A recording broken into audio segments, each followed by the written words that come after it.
you so much for joining us tonight. We are absolutely delighted to have Suzanne Heintz here with us. She just flew in. And Suzanne's work has been viral. I don't know that it's ever gone non-viral. For probably 10, maybe more years, she's been working on this project for over 20 years. When I first learned about it, I actually was teaching a concepts in photography class 8 years ago. I asked students if you could talk to any living artist, who would it be? And a student wrote back with Suzanne Heintz's name, sent me a link to one of the many viral posts, fell in love with the work. I reached out, did not expect to hear back from her. She very graciously responded and agreed to talk to the class. From that moment on, I have been super fan and shown her work to all of my classes. It is inspiring, and I love how much it continues to provoke creative exploration, engagement in heavy material through fun and beautiful photographs with our students. I'm going to let her continue to talk about the work, but if you haven't seen it, go to her website, please. If you have not watched her amazing documentary, it's available on Amazon, and I encourage you to watch it at least once. And if you're here tomorrow, we're doing a workshop down in Photo. There's still some open spots. You can sign up. It'll be from 10 to 1. Right. And if you will please join me in welcoming Suzanne. Thank you. I'll never get used to applause, but keep it coming. So, if you haven't realized yet, this is my family. It looks like a human being. I think a self-portrait is explorative, investigative. It's the mindset behind the image. It's hot. Part of the brilliance of Suzanne's work is that she's really speaking to the cultural amnesia we have around the family and what is an appropriate model of the family. This is my oldest and only child. This is Mary Margaret. She's 8. She's been 8 for 10 years. It's almost like being ambushed. You're sucked into these images. First it was in the backyard, and then it was, oh, well, let's go to Utah, and then she takes it to Paris, and now we're here in New York. Art's hard, remember, Suzanne? Art is hard and painful. Where'd it go? It's down the river. I'm using something that is completely inflexible to show how difficult it is to work around these roles as a woman. And we're chronically reacting and dancing with this archetype that really doesn't apply to any of us. Just take a look at us now. I've been so fortunate in this process of having my work go viral. I've been able to get feedback from people around the world. Especially in Korea, where the pressure of the American is probably more extreme than the US. And I don't know that the success of this project is going to be a good thing. It might just be the demise of it. We end up living our lives through images of ourselves living life. The concept behind all of it is the struggle of self against a society that you must fit in.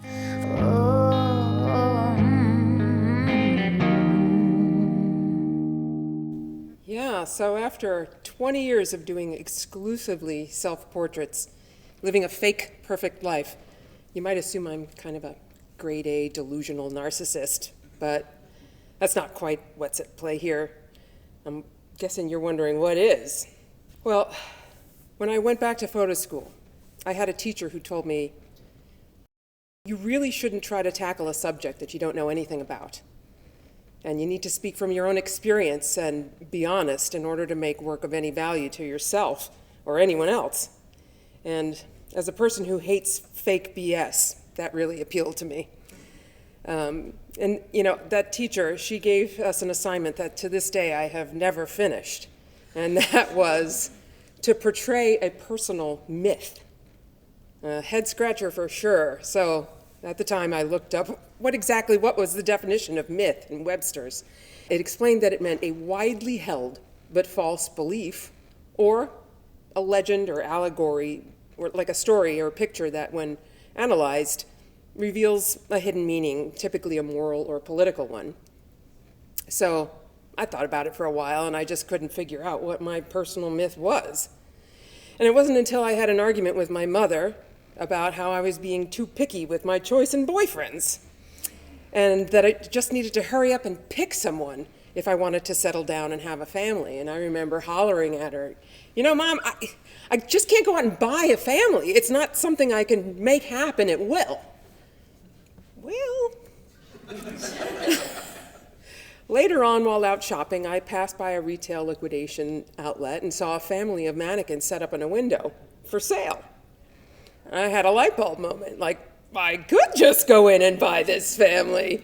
And at that moment, I realized what my personal myth was, that I would feel or be seen as a successful, well, more like legitimate woman if I were a wife and mother. If I simply filled the open positions with any husband and any child.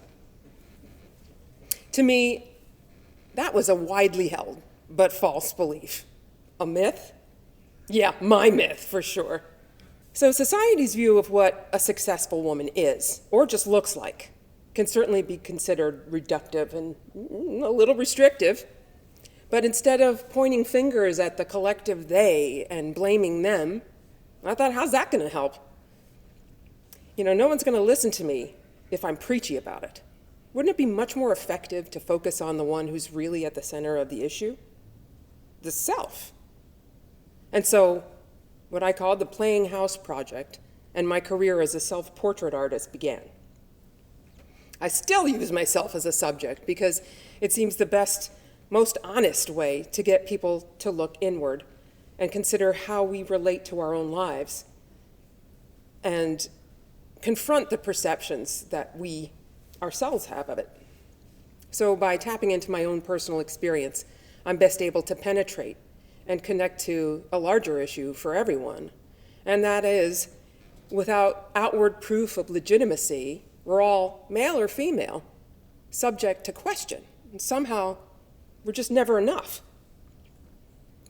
So the question I'm trying to pose is, how much do you let that get to you, define you, and your life's choices? Do you really consider yourself legit? Maybe you're not sure, and you're trying to prove it to yourself and other people. And when does it become a case of the tail wagging the dog? We all do it. I do it, you do it, to some extent. But for me, I just didn't know of a better way to make a change in what seemed to me as outdated and useless frameworks to measure success, and ultimately my own feelings around legitimacy, than to make work designed to make fun of it all. So, just amongst us chickens. I'll tell you, it was not funny at first. It took me a while to get to what turned out to be a magic formula for me. Humor mixed with a creepy cocktail that stops people in their tracks.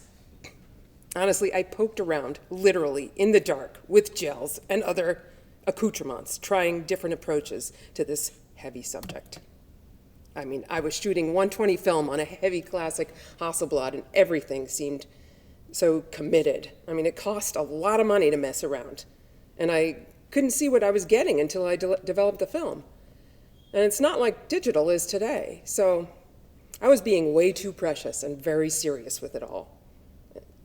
The heavy-handedness of it all just embarrasses me now, but I needed to get through that. And it wasn't until I decided to make a Christmas card out of the concept that I found the way. You should have seen it. It was absolutely preposterous, setting up a Christmas tree, wrapping boxes, and setting up the scene of an ideal family, and me looking lovingly at a mannequin, like I was taking it all too seriously. And I started having a little fun with how ridiculous it was. I mean, I sent it out to all my friends with kids, and instead of being insulted, they loved it. They couldn't wait for the next year. So the preposterousness ended up letting me get away with bitter criticism. So that told me this was the way to go, and I kept going for 20 years. And it just kept escalating as I got more courageous to try crazy shit. So when I got on TV for the Christmas cards, I finally realized what I had. and I went viral. And I tell you, it felt good.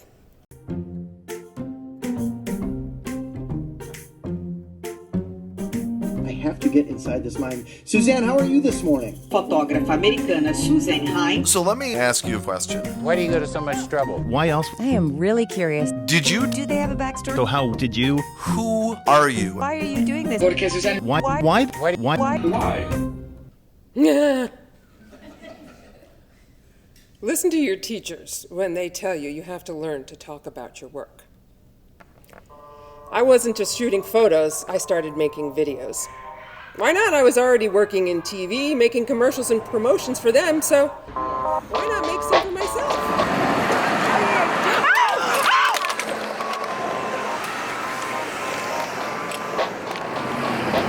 Where'd it go? It's down the river. That is $1,000.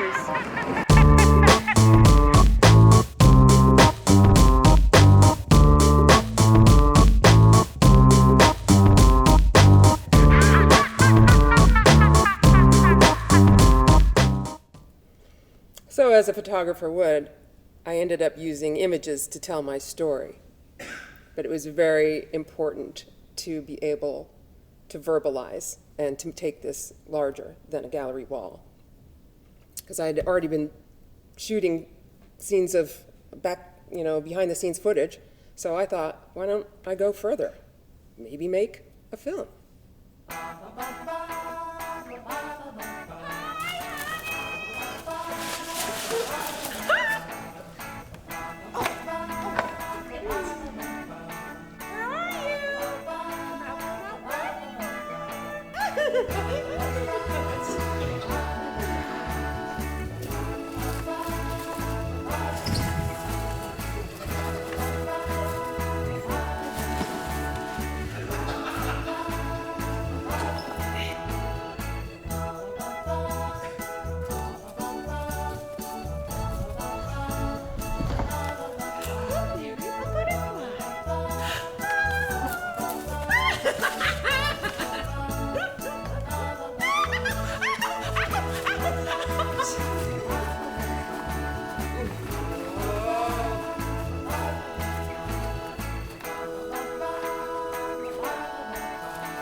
I just like that last bit where you see some crazy girl out there in the sunflowers all by herself having fun. But that was not fun that day. I was telling Daniel here, every time I see this scene, I start itching because I'm allergic to sunflowers. And I got a terrible case of hives after this, but it turned into a great film, and then we made it into a commercial, which ended up leading to the next film. So, at one point in the project, I went as far as to stage the perfect wedding, not only as a photo series, but also in the form of this short film, as a perfect way to make that point about the tail wagging the proverbial dog, and I called it The Vows. Suzanne Heintz is with us on the phone. I have to get inside this mind. Suzanne, how are you this morning? God, who am I? You got the wrong arms on Mary. Stop it, you're choking her. Dave, where's my camera? I'm on my way to becoming a diva. You can't tell me the truth anymore. 1, 2, 3, 4, 5, 6. You're a living Mary Luke.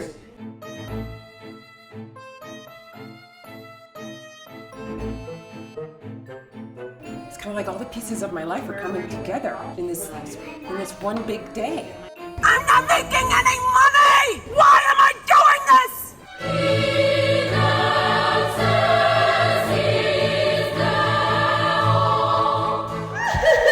What's wrong with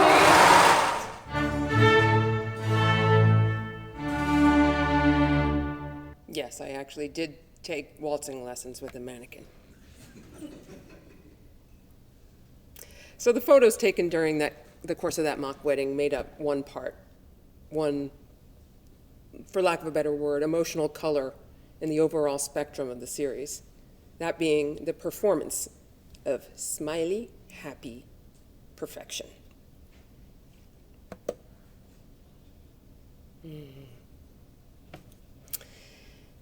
But after that, things changed. Various emotional and also practical contexts changed and deepened over the course of time. And it ended up reflecting the changes that we experience over time in how we feel about who we are and who we think we're supposed to be. That was painfully true for me personally inside the context of this project. I mean, I was trying real hard to be a successful artist and trying equally as hard to maintain that image in the eyes of the public, to gain followers, while at the same time trying to appeal legitimate to the art world. Yet the press coverage I was getting was most often trite and belittling, and my images, my message, and my personal story was appropriated and warped into a feminist gimmick for clicks. So I stopped smiling in my photos. I stopped trying to give the press what they seemed to want. I moved into creating film stills. And by taking a sliver of a moment out of a timeline, I was better able to access and play with the core of what I was getting at, which was faking it. I was faking the truth, the best in these moments. The moments when you let your guard down, the moments that are personal, the moments that seem a drag. These are the moments when it's not perfect. These are the moments you don't see on Instagram. This is when I felt like the work actually hit its peak, because I really could have kept going. But I felt like it wasn't going to get better if I did.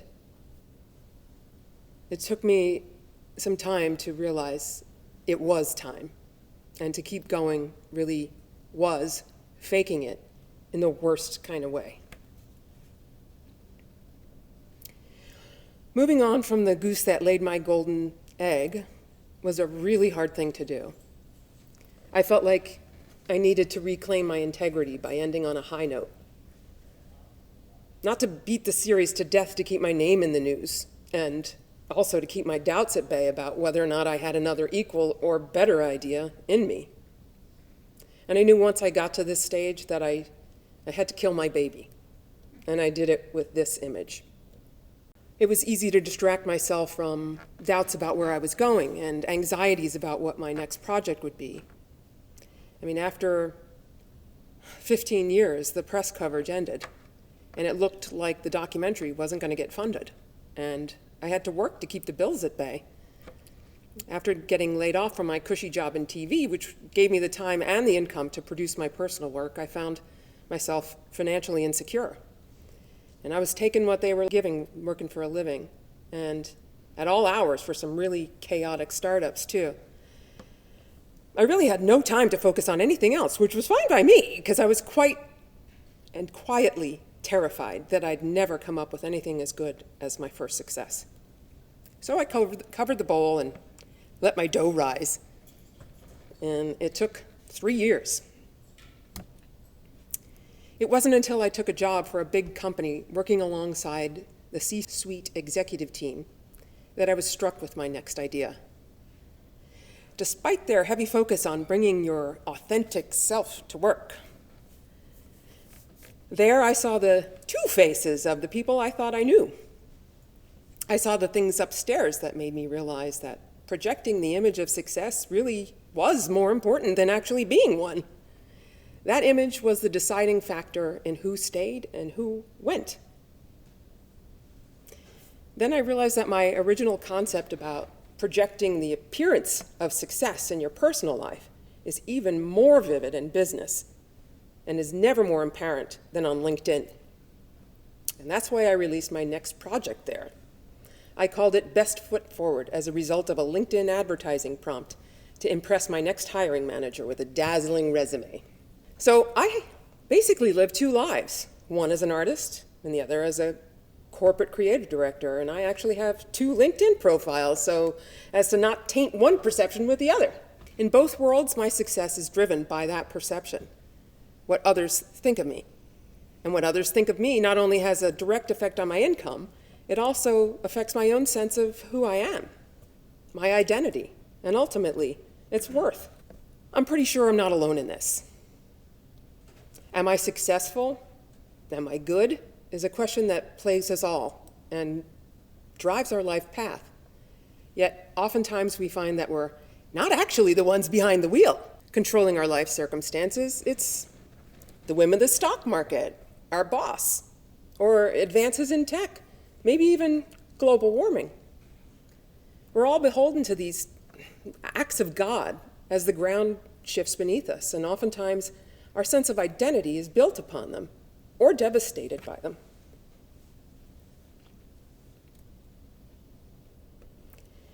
There's nothing more important to every human being than the sense of who they are. It shapes every decision. It shapes every interaction. It shapes the impact we make with the entirety of our lives. I mean, just look at our world leaders and you can see how their identities shape our world order. So from this internal epicenter, the whole world is changed. As you saw in the Playing House project, I question the necessity of the role of wife and mother to validate a woman's existence and my own existence. And in each of these images, you'll find a woman straining to make a fictitious story of her best life real, at any cost. A story that she inherited from a generation and an era that just no longer exists. It seems she's oblivious to its absurdity as she fulfills the role that she assumes she needs to legitimize her. She's caught in a tableau of her own creation, in Christmas cards, in vacation pictures, in an image of marital bliss, all carefully constructed according to the specification of, well, not her own fantasy, but everyone else's.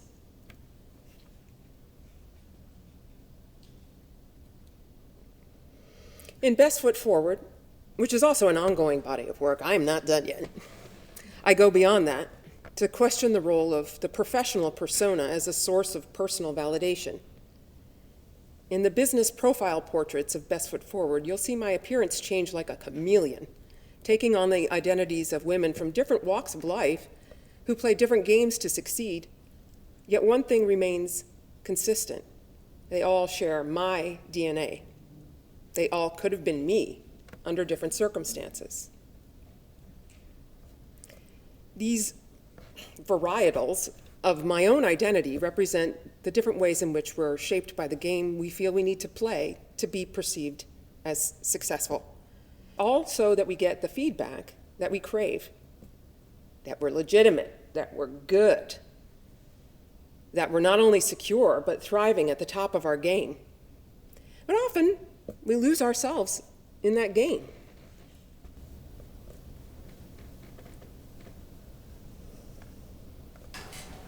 Yes, of course. My name is Suzanne Heintz Alsworthy, Chief Financial Officer for Principium Investments. What is my PVP? Beg pardon? Personal value proposition? Do you ask the male officers this question? Oh, you mean, who am I? Well, if you don't know, Elizabeth, I don't have time for this nonsense. What is this? I thought this was for Forbes. Excuse me. Elizabeth, next time you book me one of these upcoming interviews that are supposed to be so I swear to God.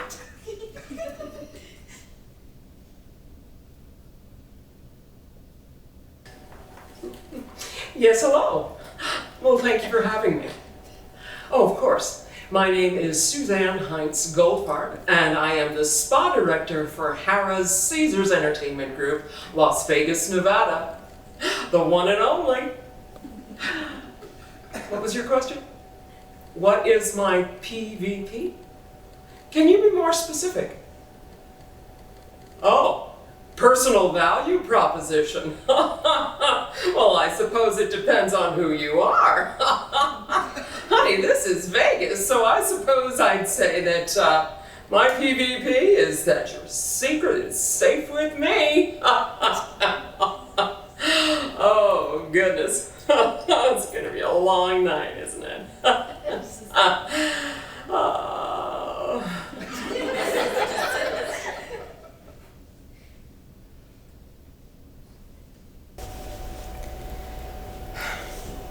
Yes, of course.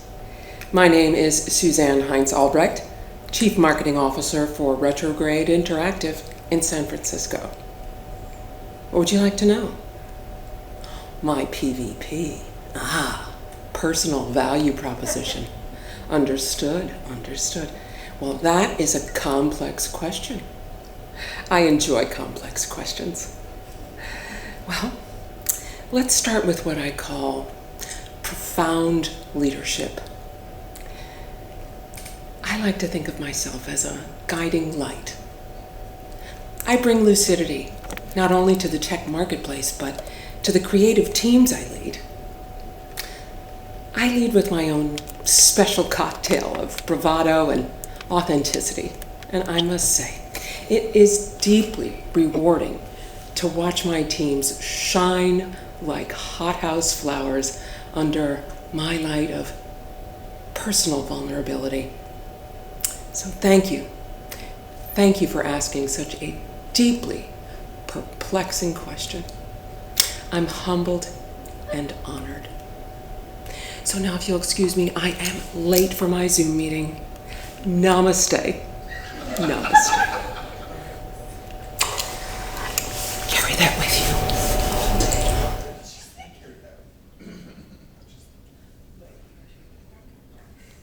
you. Is this where we get to say action? Action! What's my PvP? Oh, personal value proposition. Oh, well, of course. My name is Suzanne Heintz, and I am the 3rd top selling commercial realtor for the Boca Raton area. 47 units sold last year alone, I'm proud to say. Plowed. I'm plowed. No, last night I was, but now I'm proud. And my goal is to be the top regional seller this year. Well, you know, real estate is dog eat dog. I just do what it takes to make the sale.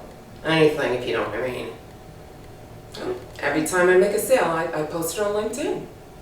I got a lot of followers, and why shouldn't I? Everybody loves a winner hitting their stride. I've been told it's LinkedIn's algorithm. Well, I don't know. I think more it's me. Who doesn't love me?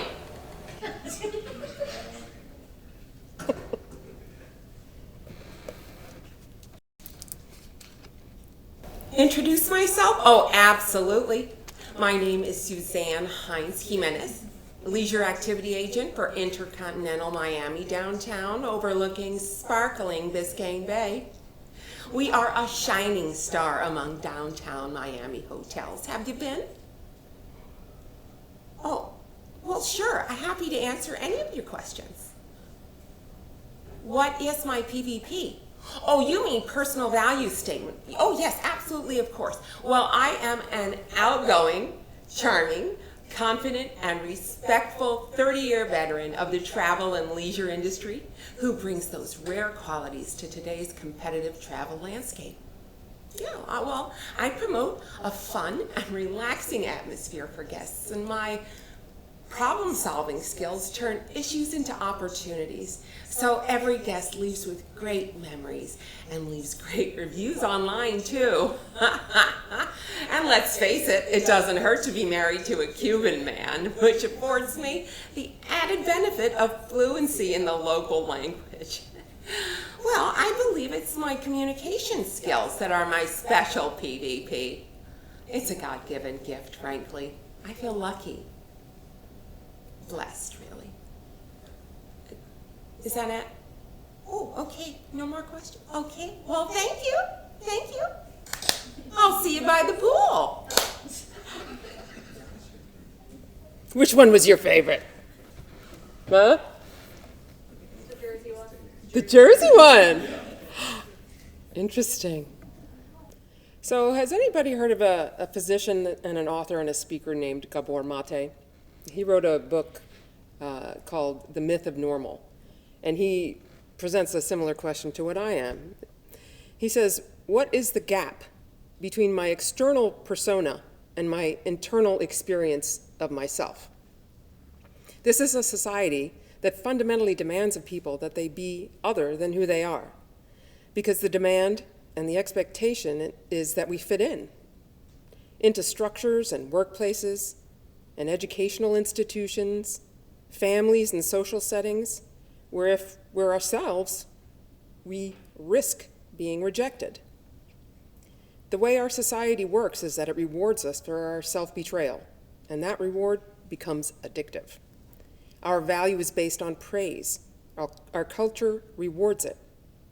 Meanwhile, the soul is being ground to dust inside.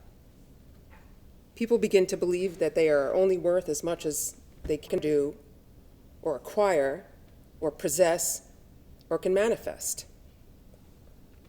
So what I'm asking is, are we our roles, our titles? What happens when we lose our job? What happens when you retire? When you get a divorce? Who are you then? So the aim of this work, basically all my work, isn't to preach, but to offer a humorous, pain-free way to consider our internal perspective of ourselves, to understand the difference between you and the multiple identities that you may feel you need to project in order to succeed and to feel good about yourself. So I hope that when people look at these images, they don't simply see my face, but safely recognize their own and are maybe able to ask themselves, well, who am I really? And maybe, just maybe, in this recognition, both you and I can become a little more true to ourselves, straight with other people, and maybe even a little bit more balanced in our lives.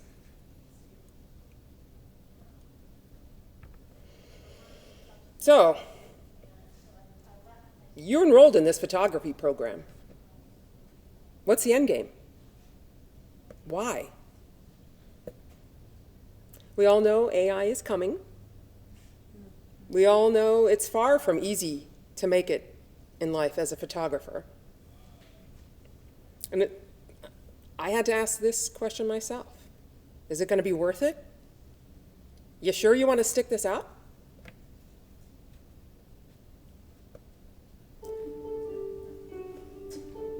I mean, for me, I can honestly say that the work I did as a photographer, without that, my life would not have been worth the time and trouble. I didn't and I couldn't understand that when I started. Hey, it's not like I had a bad life. I mean, from outward appearances, I was doing pretty well working in TV. But inwardly, I just knew that working for a corporation wasn't cutting it. I was kind of dying inside. My creativity, the one thing I valued, was fading. I had to go somewhere. I had to do something. I couldn't just take it sitting down. I had to do something creative that wasn't dependent on someone else's permission. Something that I can manifest entirely on my own. Something that wasn't motivated by money.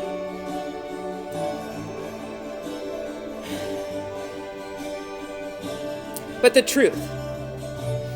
Something that couldn't be shut down by anyone else's personal agenda. And something with integrity, where I wouldn't have to dumb down, where I wouldn't have to dumb down my creativity to sell a product to the masses. Something, just one thing, that wasn't fake bullshit. So I went to photography school.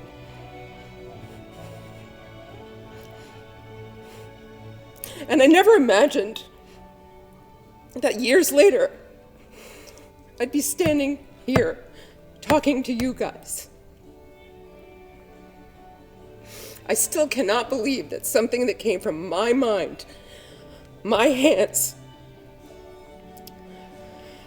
my personal myth, and my own truth could touch people so deeply. And with that, a photographer, an artist gets paid in spades. It's given me a life that I am genuinely and deeply proud of. And you just cannot fake that. You can see how much it gets me, right? And I did it by doing what you're doing the important work. And you certainly don't do it for the money or the recognition. You do it because you have to. It's the only time you feel real and right. And it's not that I can't imagine my life without it. I don't want to. I hope you see the real reason to make photography a very real part of your life.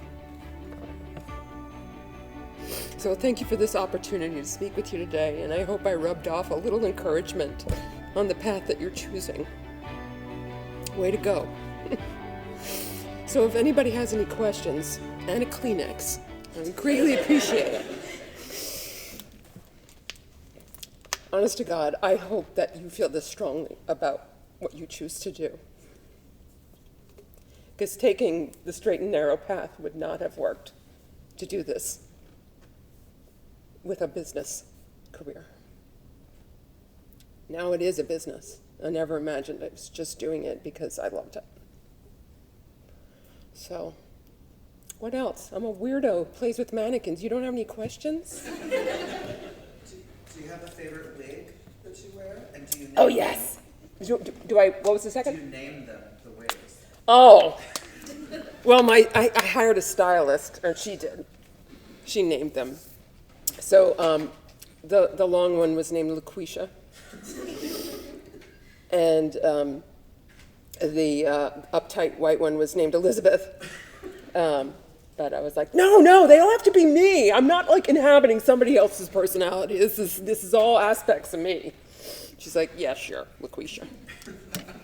Yeah, it was a lot of fun. And I think that is also something that has kept me committed to doing this. It was not a drag. Well, parts of it really were. When my light went into the Thames, that stunk.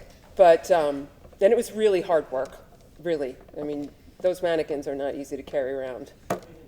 And also to keep up a project for 20 years was always a constant question, like, oh, again? And I always was like, yeah, again. But it was the encouragement of the people around me that also kept me true to task. I was so surprised at that, but people were thrilled to participate in the work. And when I started shooting outside my home and getting out into public, especially places like, Westminster Bridge and the Eiffel Tower, I couldn't get over how it really made people stop in their tracks, and they would come over and talk and go, what are you doing? And they would always leave with a head scratch and a big grin. And I gotta look you up. That's awesome. Yeah. But it also it emboldened me to keep trying and involving random people in public in the images, because I think it lent it a little extra irony and realism that I thought I couldn't have gotten if I tried. So while faking it, I was also capturing real life. That got me off the topic of the wigs, but it is a bunch of fun, really. And I started wanting to make my work a little more alive. Hanging on a wall in a gallery is great, it really is, but having my images come alive and talk was I don't know, level 2.0. And people seem to really engage when they're laughing. And I couldn't have done that just with the images. What else? I have two questions. Sure. One, did you actually get your light back when it? No, we had a ceremony for the dead lamps. Did not get it back, but I will never travel again without a sandbag. Yeah. And what was the second question? And then the second question was, when you were a creative director, when was the exact moment when you realized that I need to do this on my own and stop doing this and start focusing on your My own work? Yes.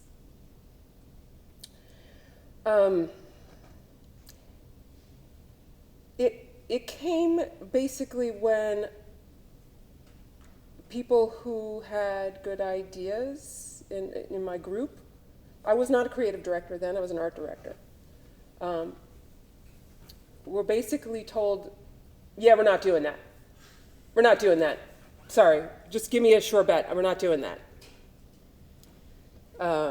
Whereas, when I chose to go be a creative, I thought it was about doing your best work. And I really wanted to be on that forefront of what can we do? And the management changed, and it went basically down to ground zero for no creativity. It was just get her done in the most obvious way. And it hurt, It's what am I going to do? Sit here and collect a check? I can't just do that. So sometimes that would be nice, but if you're truly creative, you just can't live like that. And I had that also, that moment where I believed that this big corporation that I just worked for was going to really invest in a fantastic idea. And this was not about photography, this is about production design. And they were like, yeah, oh, except no, yeah, the stock market dropped, so now we're not going to spend, and yeah, we're not going to do that project at all. And so that's why I felt it was the moment where I realized, I'm not going to get it from a job. I'm not going to get it from expecting my creative edge to constantly be used by corporate work. It can be. It really can be. And when those moments happen, it was yeah. But I just think that you really, why I became a photographer is because I could do it myself. And then I started making films. And then I couldn't do it all by myself. And mostly I looped in friends who loved what I was doing. And building a tribe of people who will, run with you at that level is also an incredible relationship to have. Like the relationships you're building in school right now, I swear to God, they're going to last your life, a lifetime. Those are the people that knew early on that this is the kind of life for them. So hang on to them. Treat them well. Pay them back. Work for them too. Yeah. Sure. With the In Lead series, how much of that is characters that you're creating versus manifestations of your own personality? In the BFF? Yeah. They are manifestations. I kind of blew them over the top a little bit, but the mean boss lady, sure. The apologetic one that just wants you to be happy, yeah, yep. See you by the pool. What are you having a drink? And each one of them, I felt like I've had to manifest those characteristics.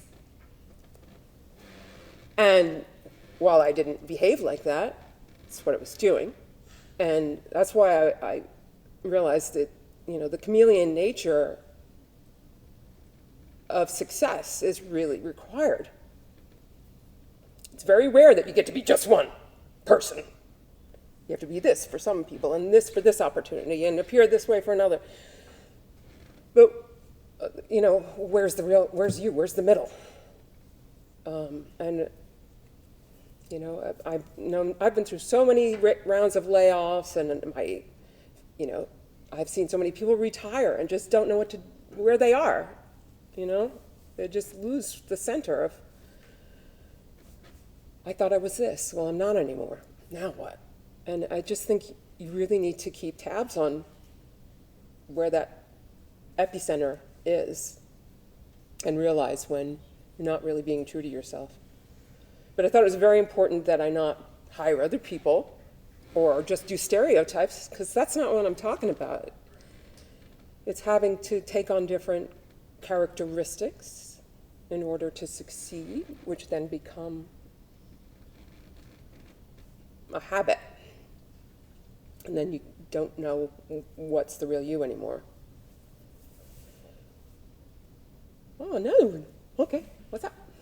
Did your mom regret telling you to find any man when you brought the mannequin home? And did she like I'm sorry? I couldn't hear you. Did your mom regret telling you just to find any man when you brought the mannequin home? Oh, God. Did she likes her later works? Yeah, she rolled her eyes at me. She rolled her eyes at me in the beginning. I had I was working on this in school, so I had a student show, and I had like a whole wall, and I was really proud of it. And she goes, "Oh, Susie, is this what you did? Oh!" So she was a little disgusted with it because, well, it was a little pointed at her, and basically everybody who was like, "You're gonna regret." But it wasn't until, I think it was about 10 years later, when I got on CBS Sunday Morning, which was her favorite TV show.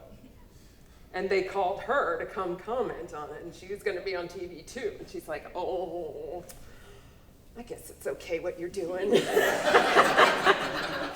I mean, it is a little weird, but you always do take a point too far now, don't you? And she basically ended up being proud as punch after seeing what I did with it.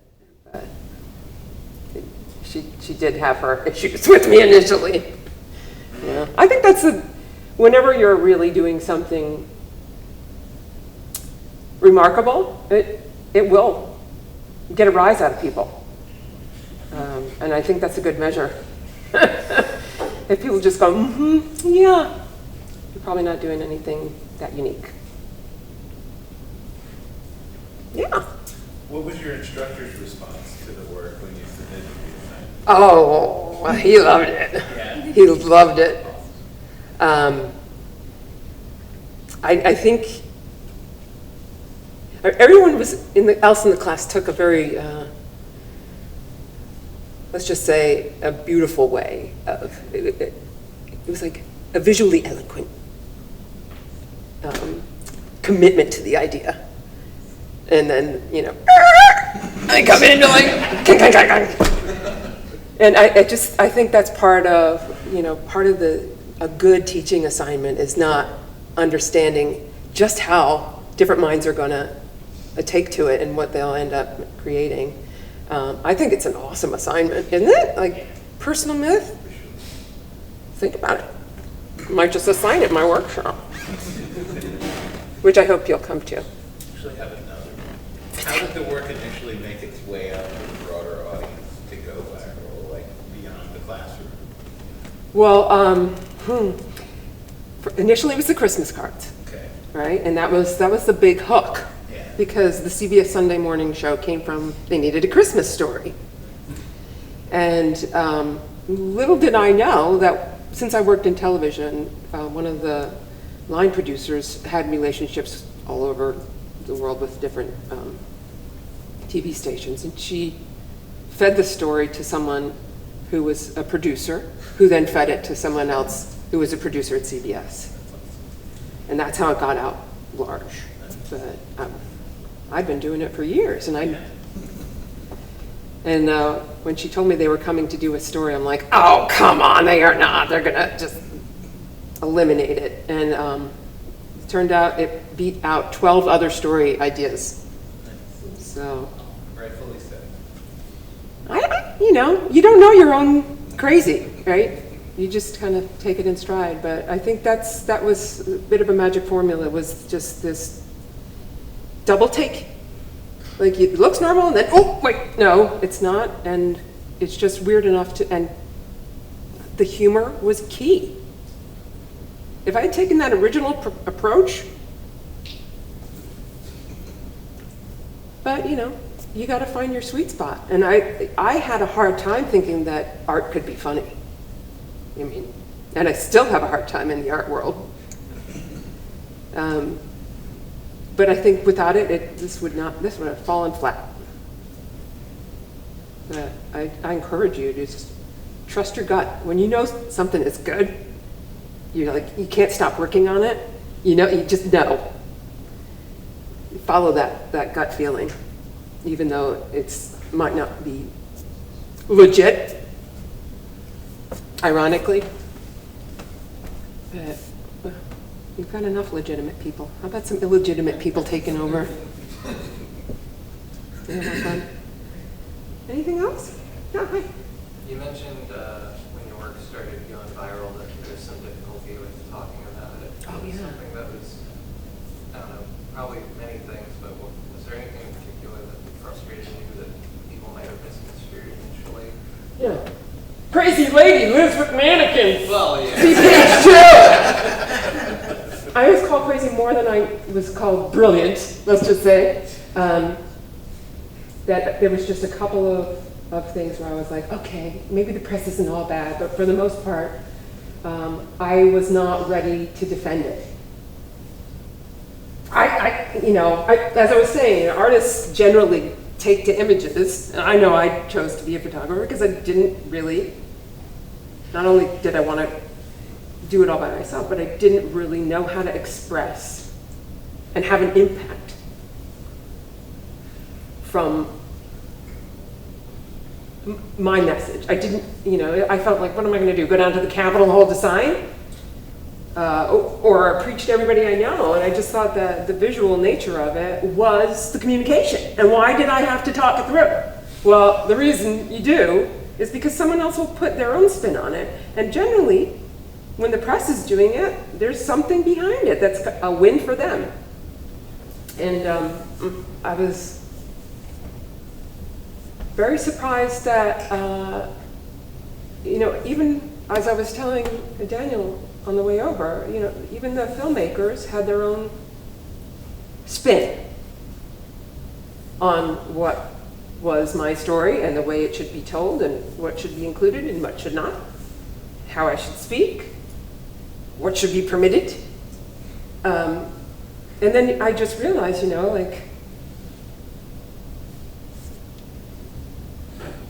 you have to control your message or it will be taken over. And we don't do all this work for nothing so that someone else can capitalize on it. But going viral, it's an awesome experience. It's also terrifying. It's belittling. It's exhausting. I still wouldn't be here without it. But just be ready if it happens to you. Have your website up. have a clear blurb. Have a bio about you, or they're going to make stuff up.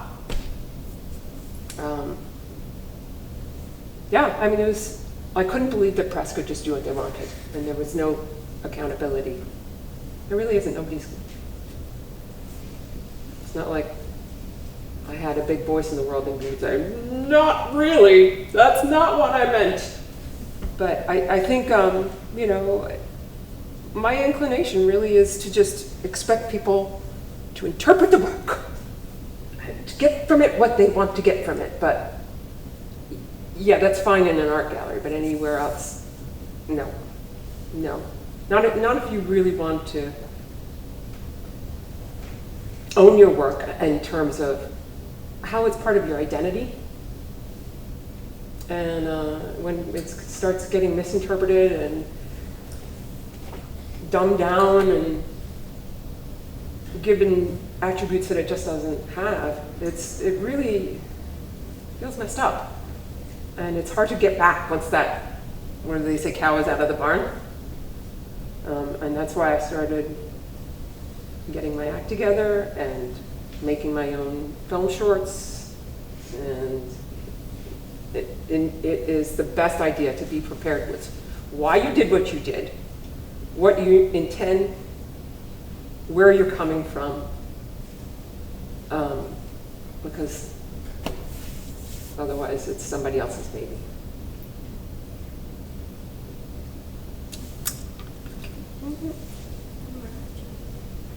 Oh, hi. I have 2 questions. Sure. I mean, should we turn the lights up? I feel like I should have done that earlier.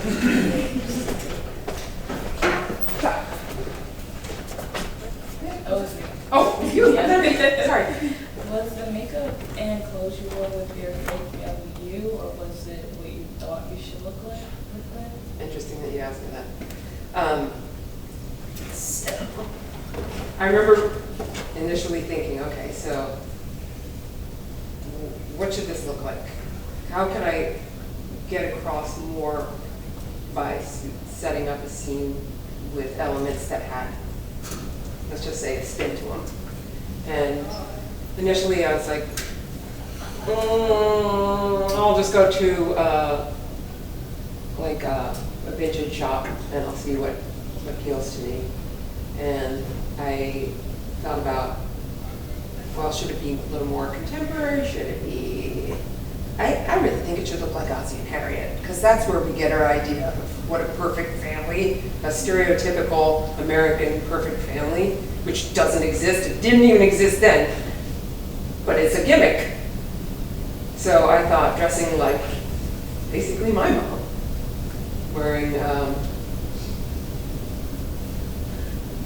the 1959 to about 1970 was the sweet spot, because I wanted to initially look like I came out of a postcard that your grandmother might have gotten. And so the more I got into it, the more I started leaning on wardrobe to tell a lot of the story. And what you still want, I have so much vintage, it fills 2 closets, and I'm at this point I'm so emotionally attached to them, but I have a vintage store in my own home if anybody is interested. But the wardrobe was a massive component of what gave the messaging, and I don't think I could have done it in contemporary clothing. I think what I was talking about is how antiquated the idea was, so the clothes should reflect that. And as an art director for television, I was used to setting up scenes, but the wardrobe was somebody else's territory, and then I just sort of was like, I'm going to create the entire scene. And working with the mannequins who had no expression, one body position, how am I going to make this immovable object a component in the story that makes sense? And if you come to my workshop tomorrow, you will make other people into components to tell your story, in addition to learning some lighting tricks. But how to tell a story with just the elements you have to work with that may or may not be flexible.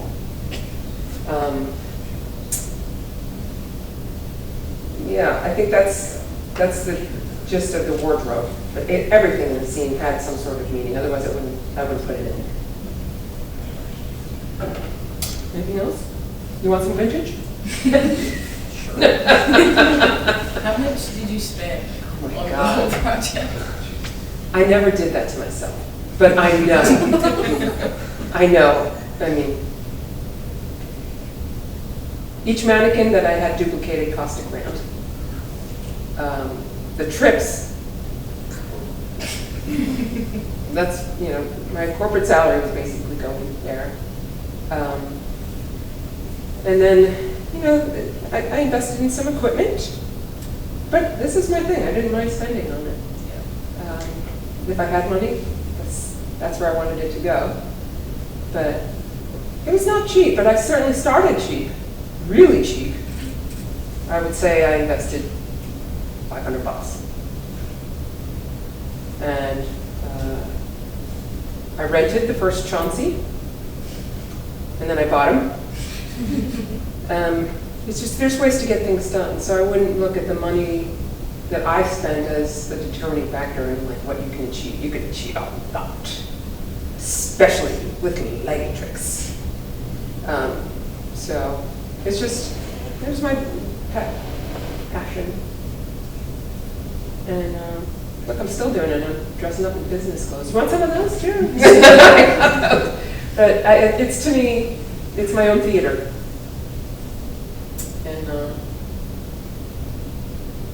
I really enjoy controlling what goes on in my images. And with that control, you gotta show up for that. It's not like I'm a street photographer, which I did start doing, but I really enjoyed making everything in it. Control, I guess. I'm good with it. Where is your American family now? In the basement in Denver.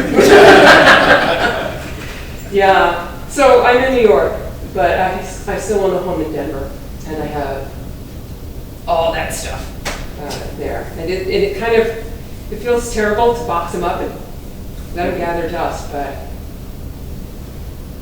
I really got to the point where it's like, I am no longer carrying those 75-pound lumps of fiberglass around. Every time I come home for the holidays, it's like, let's bring out the mannequins! Put them on the table! It's funny with my family, but it really did end up being, it was a vehicle that really was easy for me to exploit and say different things. I just set up a different scenario and posed them a little different, and my expression kind of drove the whole thing.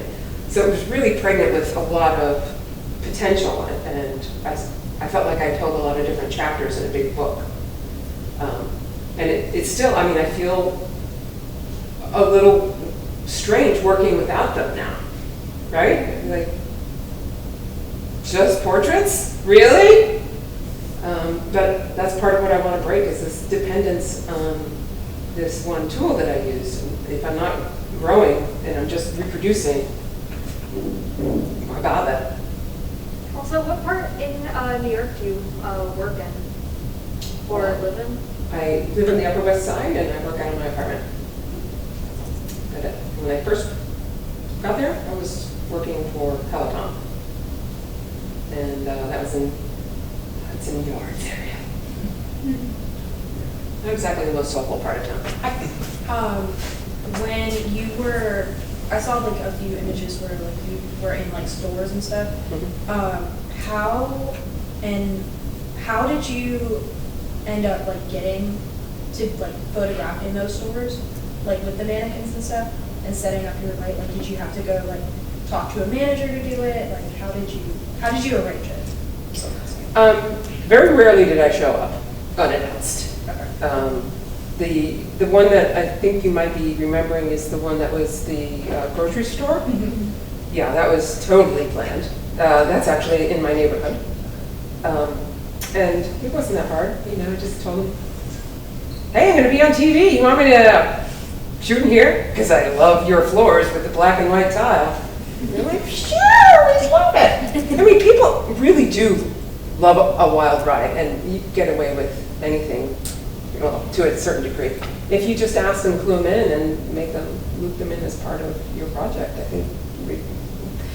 When else does somebody get to have that much fun in their workday? Yeah. So I needed the press to get me to be brave, right? I might have been a little more shy or reserved before I knew that, hey, I'm going to be on TV. But once I started being a little bit reckless in terms of like, why not? Why not? You wouldn't believe at what you could do. So be courageous. Try. Just the only thing you're going to get is a no. Is that so bad? You find some other place. But the locations, without those, they were such a central component in the images. They were part of what made it a different chapter. Because there's only so much I could do in one place. And, you know, it was hard. Every year coming up with a new Christmas card, I was like, Jesus, I've done skating, I've done skiing, I've done sledding, what can I do? And then, you know, one of the last images was done in my own living room, the one where it's snowing inside. That was the year that Trump was elected, and I felt as though everything that felt normal about America had collapsed. The roof came in. And we're all exposed now. Nobody's upstairs protecting us. And that's also what happened in my personal life. That was one of the years I was laid off. And everything that felt like it was supposed to be home and protected and safe, you know, I left Chauncey out of the image there because I felt alone, like I was trying to carry on alone. And there was also a female component about, you know, there's no man protecting us. That related to politics, that I felt needed to be involved. So I always wove personal life and public life together. But the way to do that is location, at least for my story. I mean, you gotta think of what you're doing as poetry, you know? Everything in there has to have a central role that adds to the takeaway of what you're saying. And if it doesn't need to be there, then get it out. If you need something to make a story pivot or to add sort of a structural element to what you're doing, but never get carried away with the more the merrier. You just water it down, in my opinion. Yeah. Was it hard to move on from the project? And when did you know that it was time to finish it? It was pretty much after that scene that you were talking about in the supermarket. That was shot, I wouldn't say for, it was shot with a Japanese television production company that posed as one thing with me, that they were respectful of my art, and then it turned into, oh no, we actually brought a comedian, and we want to have fun, and we're going to take over the scene. And at that moment I was like, tails wagging the dog. Like I wanted the press coverage. I wanted the project to go to Japan, but it was really like, it was humiliating.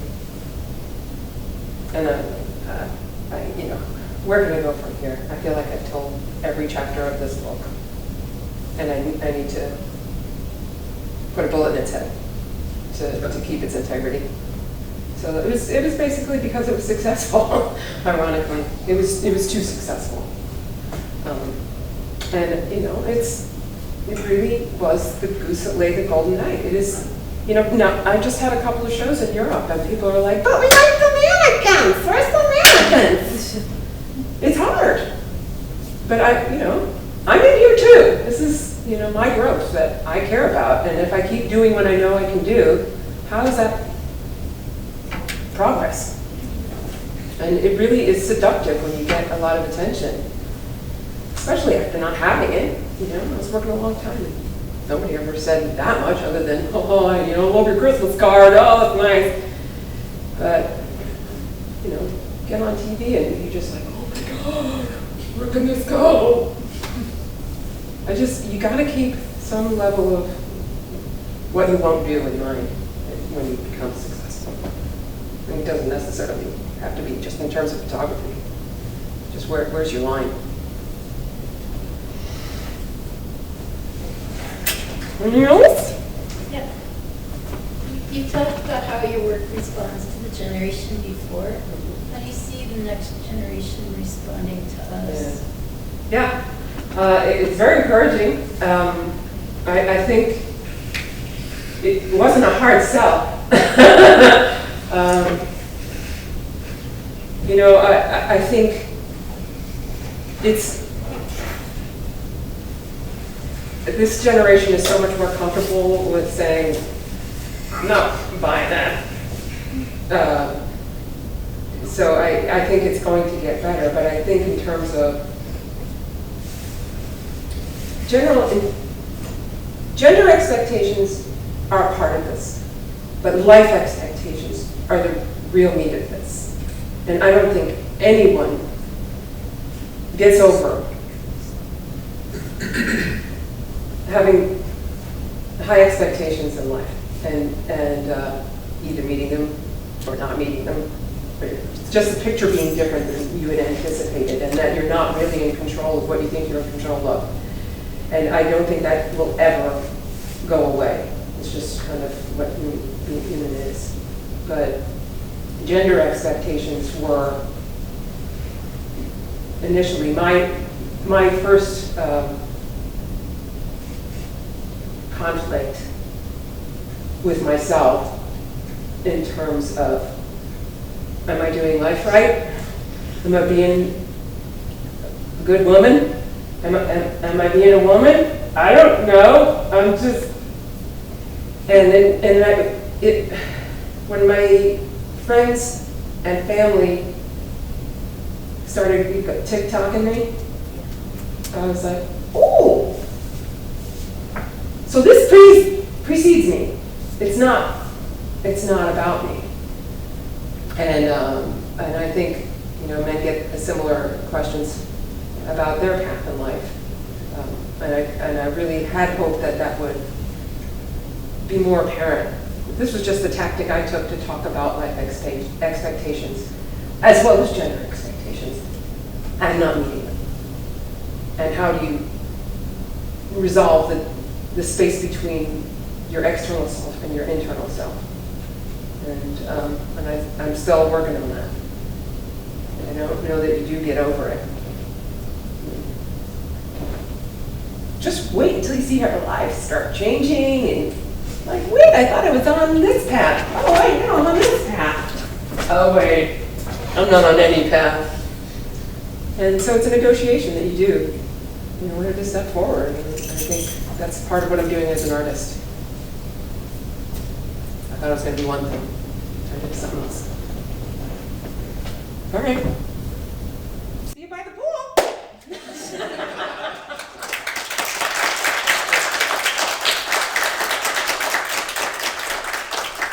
Thank you so much for coming today.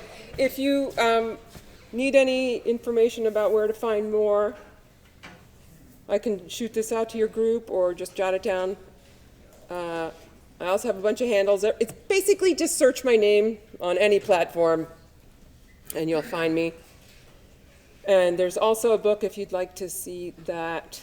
It contains 75% of the series in big coffee table picture images. And also you can catch the documentary film on Amazon, iTunes, and I can also slip you a YouTube link if you'd like. But that's it. Thank you so much for coming. I appreciate all the questions.